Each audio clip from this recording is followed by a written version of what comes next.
अमित भाईंनीच स्वतः श्रीकांतला सांगितलं की बाबा तू हे जे काही कम्युनिकेशन आणि कोऑर्डिनेशन जे आहे या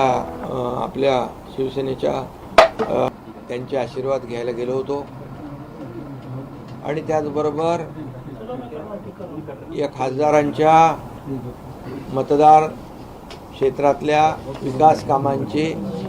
काही प्रस्ताव काही पत्र देखील या ठिकाणी दिलेली आहेत आणि त्यामध्ये अनेक प्रश्न असतील, सिंचनाचे असतील, मराठवाडा कृष्णा मराठवाडा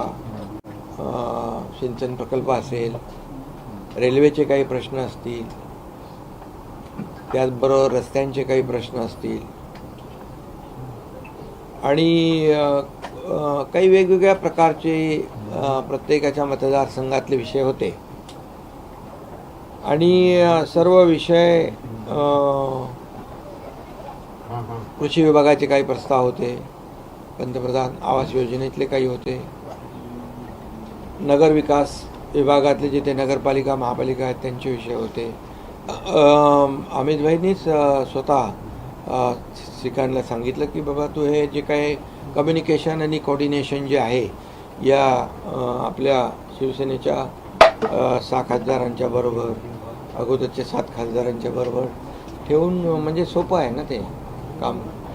सोपं काम होईल आणि त्यांचे प्रस्ताव मार्गी लागतील. केंद्रीय मंत्रिमंडळ विस्ताराबद्दल चर्चा झाली का काल अमित शहांबरोबर? या काय कालच्या बैठकीमध्ये